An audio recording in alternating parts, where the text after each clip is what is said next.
も、あさきです。本日の動画ではですね、じゃじゃーん、こちらですね、ドローンの 3.5 インチフレームになっております。こんな感じですね。で、こちらが大阪のフライトベースさんだったり、通販の気軽ドローンさんで販売している、将軍フレームというフレームになります。で、これですね、制作者は忍者フレームっていう8号サイズのちっちゃいフレームを制作された AGFPV さんって読むのかな、読み方ちょっとわかんないんですけど、AGFPV さんが作られた 3.5 インチのフレームになります。で、今回はですね、なんとこちらのフレームご提供いただいたので、ちょっと機体一機組んで飛ばしてみたいと思います。AGFPV さんありがとうございます。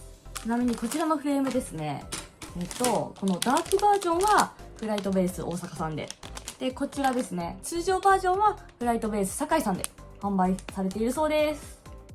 ちなみにこちらが気軽ドローンさんのこのフレーム販売ページですね。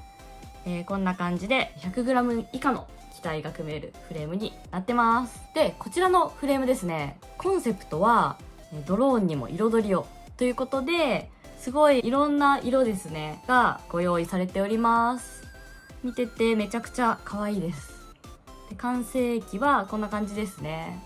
ドローン黒いフレームがやっぱり多いので、こういうカラフルなフレームだとすごいテンション上がりますね。あとこちらのフレームのポイント、ちょっと AGFPV さんに聞いてみたんですけど、このフレームの表面に空気抵抗削減の丸め処理というのをしてあるそうです。というこだわりポイントですね。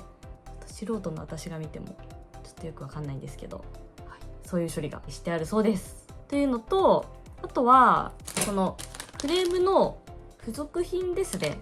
こんな感じで、すごいタイラップとかも入ってますね。もちろんネジはもちろん入ってて、付属品が録音されているので、他に買い足さずに組める点っていうのは結構このフレームの強みかなとおっしゃってました。では早速ちょっと一機組んでいきたいと思います。はい、ではまずこちら、今回使用するパーツとなります。で、一番大事なのはこれ FC ですね。フライトコントローラーというドローンの頭脳になる部分になります。あとはこちら受信機ですね。これがプロポとドローンが通信するための受信機ですねになります。今回 ELRS の受信機を使います。で、あとはこちら GEPRC さんの VTX ですね。これビデオトランスミッターと言われるドローンとゴーグルの映像の通信をするための基板になります。で、あとはこちらが FPV カメラですね。あとこちらモーターが4つですね。で、あとはキャノピーですね。ドローンのキャノピーとプロペラと、そして今回フレーム、どれ使おうかなになります。はい、FPV ドローンを組む時のベースのパーツはこちらになります。使うのはこいつにします。ブルーオレンジのフレームで、キャノピーもオレンジなので絶対かっこいい機体になるはずです。機体をゼロから組むのがめちゃくちゃ久々なので、ちゃんと組めるかなっていうのと、あと私組むとき結構壊しがちなのでドキドキしてます。ではちょっとやっていこうと思います。ではまず最初にこの FC に受信機くっつけたりとか VTX くっつけたりとかしていきます。で、基本的に配線方法についてはこの FC のページですね。今回私が使うのがこいつチューン RC さんの FC を使うので、だいたい FC のところのこれですね、メーカーのホームページとかに行くと配線のやり方が書かれたマニュアルがどっかにあります。多分これかな、ダウンロードファイルのこれですね。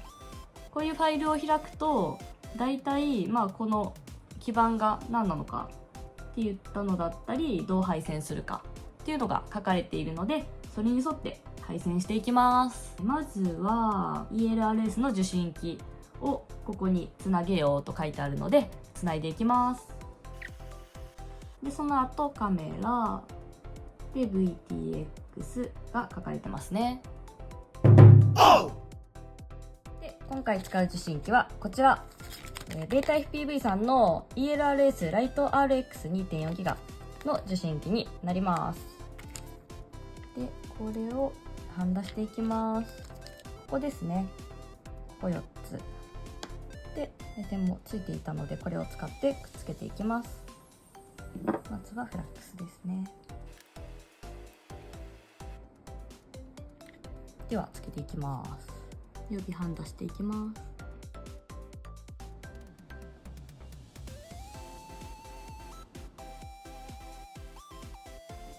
ほい。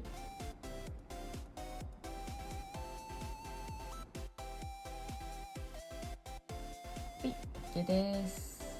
こっちつなぎ間違えてましたこっちはこっちでこの受信機ですねの配線図を見てつなぎましょうということで、こっちからグランと VCC、TX、RX でしたので、ちょっとやり直します。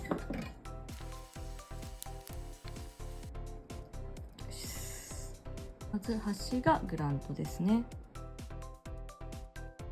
はい、OK です。で受信機がついたのでベータ FPV で設定しちゃおうと思います。それももうマニュアルに書いてある通りで大丈夫です。その方法はこっちの受信機のページですねに書かれているので、そちら参考にします。で今回の場合はバッテリー抜き差し3回でバインドされるよと書かれています。ただもしかしたら ELRS バージョンこれ2かもしれないですね。のでとりあえずちょっとやってみます。まず普通にパソコンとこの FC ですねつなぎます。で接続ですね。で受信機のところでこれでいいかな、シリアルでここがクロスファイヤーですね。で、保存して再起動します。で、これですね UART2 のシリアル受信をオンにします。っていうのもさっきTX の2っていうところとハンダしたので、そこの数字と対応して、UART の2ですね。でこれも保存して再起動します。で一旦切断ですね。はい、で抜きます。じゃあいきます。でまずプロポ電源入れました。受信機ついてますね。でこちらですね、カチカチカチと3回いきます。1、2、3。そうすると受信機側がこのチカチカっと2回光るとバインドモードです。でこれに対してプロポ側カチカチカチとすると、点灯したのでバインドしました。 OK。 よしよしよし、調子いいです。なんでこいつバージョン3だったみたいですね。お次がカメラ。こちらカメラですね。こちらがキャディックスの、アントのカメラになります。カメラをつけていきます。こちらに書かれている通りですね。ここから出ている 5V グランドビデオの線、この3本線をこっち側のここに配線していきます。ではここもったいないけど切っちゃいます。はい。で予備ハンダします。では上からグランドですね。OK です。そのままこちら VTX つけちゃおうと思います。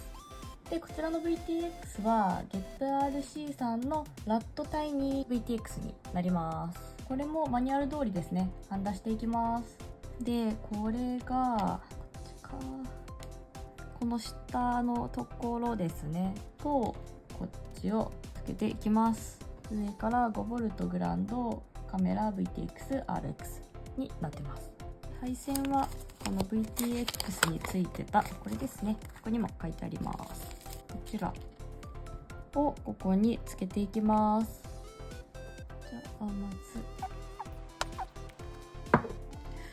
いけるかな、ちょっと一回外そ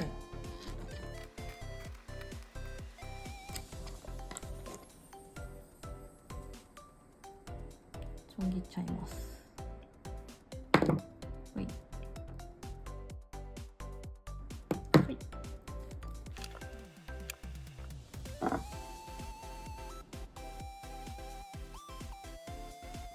今回の場合はまず5ボルト、次にグランドで、この VTX ってやつが FC 側の VO ビデオアウトですね。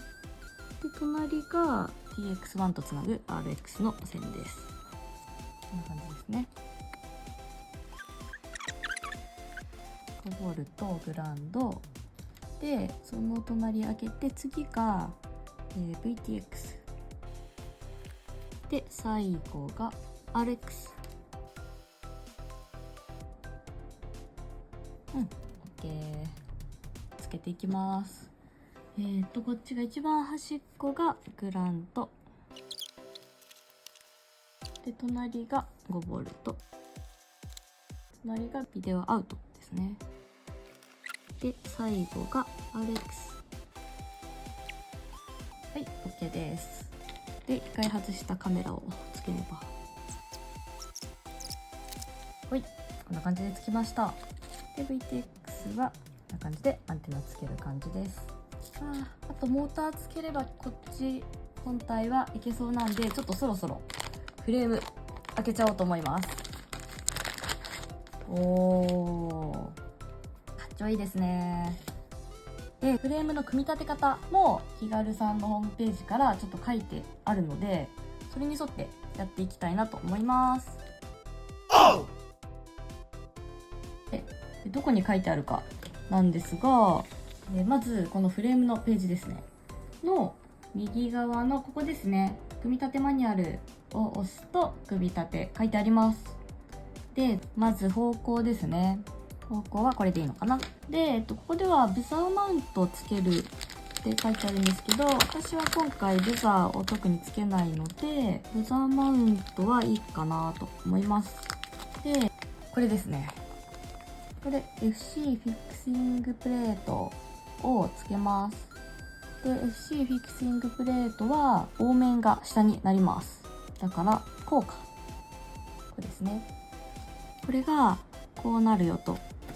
ネジ M12 ネジ M12 ネジ、これか。あ、ブザーついてる。嬉しい。じゃあブザーマウントつけます。これはこれですね、タイラップで留めてるっぽい。ブザー入れてこれを入れます。ほい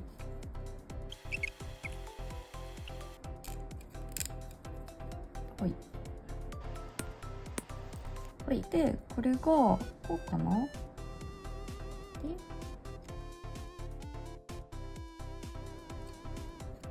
一旦こんな感じです。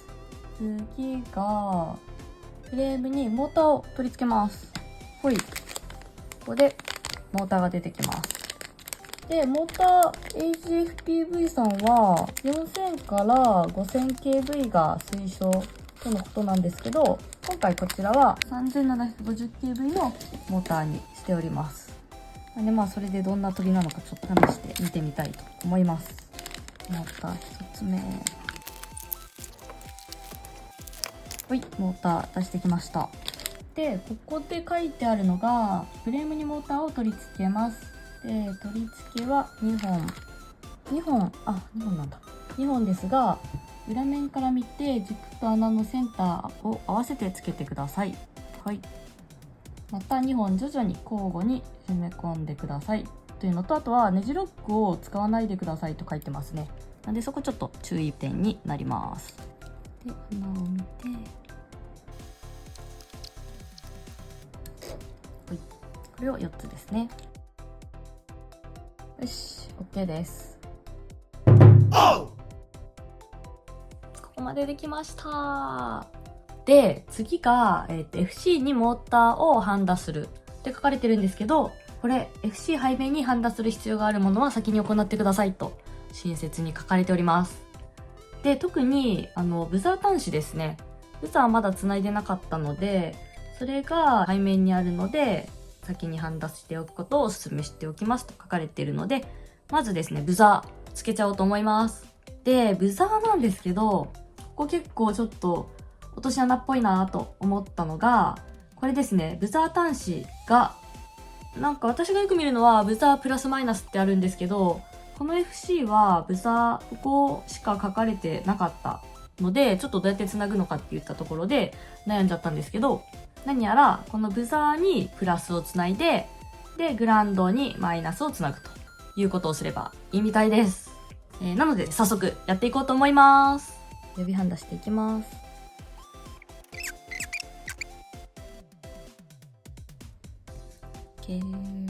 で、まずはブザー。こっちですね。ブザーは長い方がプラスですね。なんで、こっちがプラス。こうですね。で、収縮チューブ入れておきます。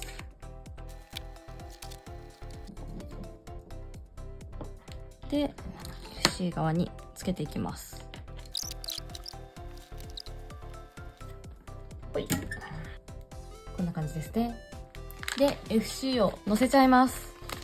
乗せるには、このフレームのセットに入ってた、これですね。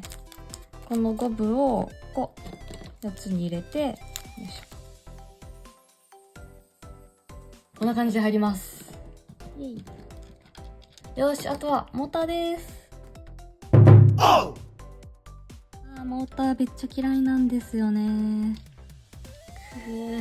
しかもこのコネクタがついてるのに切らなきゃいけないっていう悲しさ。やっていこうと思います。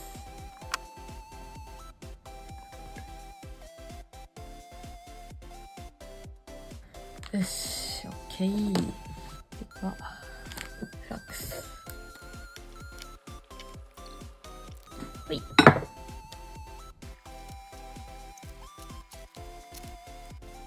OK。では、いきます。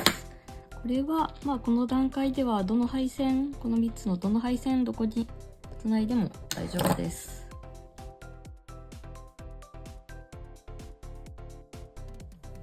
よし。OK。これで、ハンダは一旦完了したので、ていうかめっちゃ軽いっす。完了したので、ベータにつないで、ちょっと設定していこうと思います。バッテリー入れてみるんですけど、まず、これ、スモークストッパーですね。ショートしてたら困るので、スモークストッパーをつけて、バッテリー挿していこうと思います。では、いきます。ほい。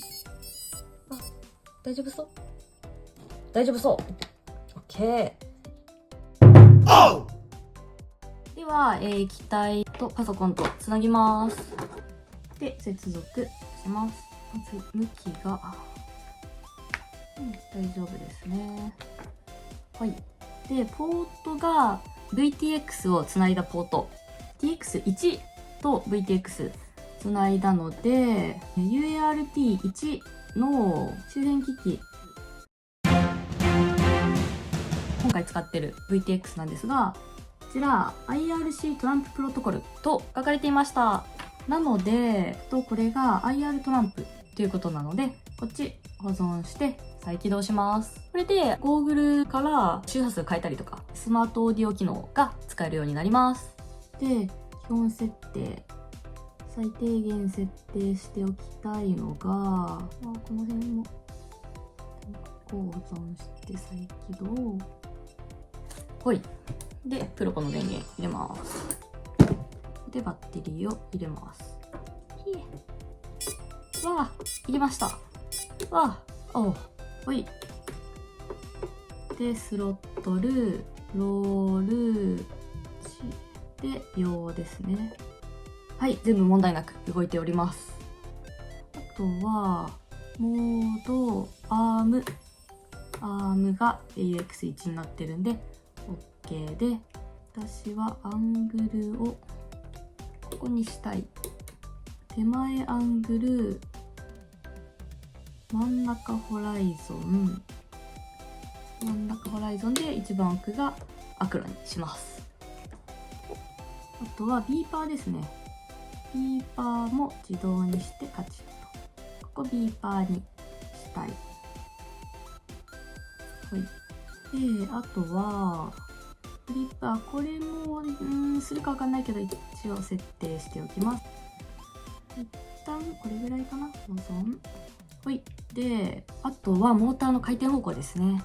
と、映像が見えてるかのチェックをしたい。VTX めっちゃ熱いっす。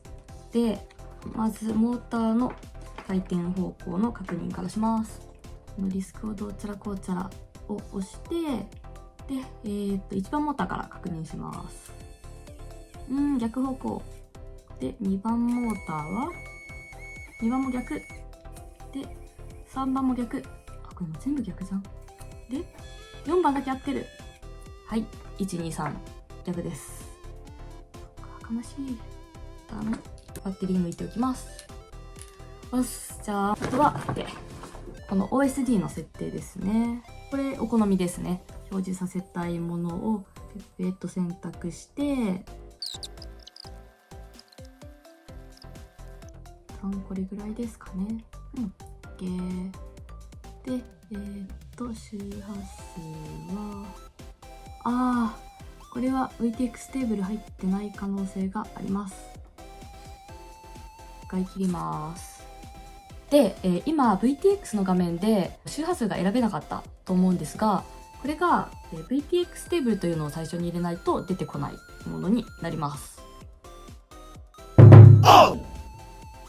VTX テーブル IRC トランプで検索すると、こんな感じで出てきます。で、これですね、多分。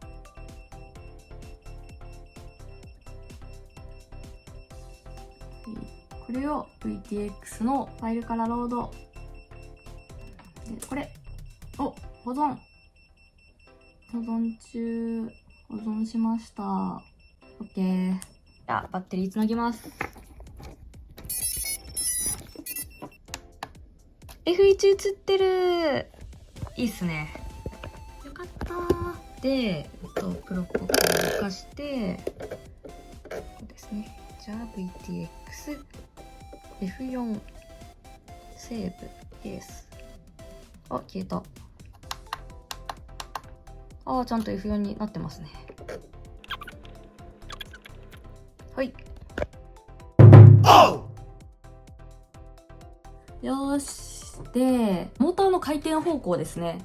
を直すのは、何のソフトを使うのかっていうのは、FC とかの種類によります。で、この FC の場合、何のソフトで変えれるのかをちょっと見ていくと、書いてありました。BlueJ って書いてますね。と書いてるので、BlueJ というソフトで、このモーターの回転方向を変えることができます。で、BlueJ がこちらのソフトですね。ドローンをパソコンとつないで、で、BlueJ つなぎます。で、この後バッテリー挿します。で、バッテリーを挿して、リードセットアップを押します。いやー、出てこないよー。バージョンがサポートされてないと出てきます。この時どうするかですが、なんか ESC コンフィグレーターみたいな、これがあるんで、これにつないでコネクトワンチャンできる可能性ある。来た。で、リードセットアップ。来た。で、4番以外全部逆にします。1、2、3を逆にします。で、書き込み。OK。で、OK。これで設定できました。で、再びベータフライトを開いて、動きが合ってるか確認します。チェックして、1番。OK。2番。OK。3番。OK。4番。OK。モーターの方向も OK です。で、バッテリー抜きます。OK。あとここは無効ですね。はい、手です。一回切ります。もう FC 固定しちゃって、で、配線取り回してキャノピーをつければ OK です。なんで、まず FC をちょっとこのネジで留めていこうと思います。では。受信機をどうしようかな。ノイズ干渉を避ける上でも振り分けマウントはおすすめですって書いてるので、ちょっと振り分けようかな。ちなみにこっちが前ですね。で、これは機能することが分かったので、これですね。こことここはちょっと熱ですね。今ライターがないので、ドライヤーでちょっと温めてこようかと思います。最後にワイヤリングして完成ですが、これブザー普通に電源のところにすればよかったです。ちょっと失敗。こうかな。で、これすごいなって思ったのが、この計測バンド通す穴があるので、めっちゃ便利ですね。こう通して、こうやって押さえる。というめちゃくちゃ便利なことができます。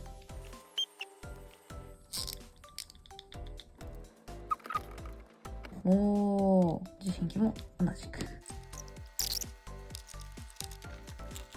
よし。で、あとはキャノピー。これも特製キャノピーです。こんな感じ。かっちょいい。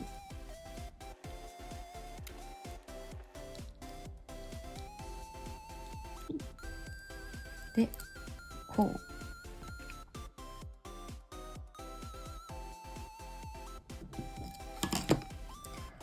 よし、できましたー。あとこれ切らなきゃ。できました。で、あとは、バッテリーストラップを通します。これも付属してます。結構簡単に通りました。これです。で、ケーブル帯でモーターワイヤーを、ここですね。をフレームに固定します。サポートがきめ細かい。